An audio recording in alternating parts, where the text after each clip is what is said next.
Iako ste pomislili da je u prošlom videu zapravo bio kraj programiranja ove aplikacije, ipak ovdje ima što da se doda. Kada, dakle, pritisnemo sliku mace, čuje se mjaukanje, sliku psa čuje se lavež, međutim, kada pritisnem, evo recimo lavež i macu, onda se u isto vreme čuju i maca i lavež. Da bismo ovo izbjegli, znači moramo da isprogramiramo aplikaciju tako da u trenutku kada pas počne da laje, maca zaćuti i obrnuto, a možemo da dodamo još jednu dobru stvar, a to je da ako smo pustili psa, čuli ste da je lavež psa malo duži, da mogu da ako ponovo dodirnem sliku psa, prosto da ućutkam psa. Dakle, kako to izgleda? Ovoga puta ćemo koristiti if then blok. Ako nešto se dogodi, onda uradi ovo ili uradi nešto drugo. Kliknut ću na ovo plavo dugmence i izabrat ću da ovom bloku pridružim i u suprotnom komponentu. Dakle, ako se nešto dogodi, uradi ovo, inače uradi nešto drugo.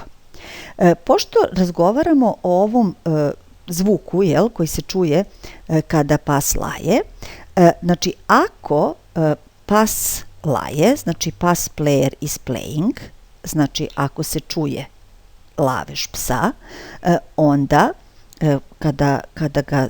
kada je dugme to, ako ga ponovo kliknem, ako za to vreme pas laje, ja prosto hoću da ućutkam psa. Šta treba da kažem? Call pas player stop. Neka pas prestane da laje. U suprotnom, dakle, ako nije pritisnuto, ako se ne čuje lavež psa, onda pas treba da počne da laje. Dakle, ovo ću da izbacim i ubacit ću evo ovo. Pa ako uključim emulator, evo šta će se dogoditi. Klikom sam zaustavila lavež psa. Isto ću učiniti i sa macom. Izbacit ću ovo ovde. Desni klik, napravit ću duplikat ovog bloka. Kako ću ga prilagoditi maci? Pa vrlo jednostavno. Klikom samo sad više nije pas player, nego je maca player u pitanju. I znači ovim sam obezbedila da klikom na sliku počinje zvuk i ponovnim klikom na sliku on prestaje. Međutim, hajde da napravimo i ono o čemu smo razgovarali, da ukoliko sam kliknula na sliku psa, maca prestaje da se čuje. Kako ću to uraditi? Pa evo, call maca player stop. Ako je znači pritisnuto dugme pas, neka maca prestane.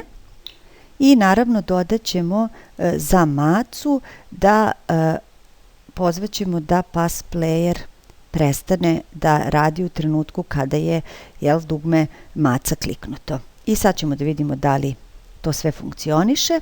Evo, puštam psa.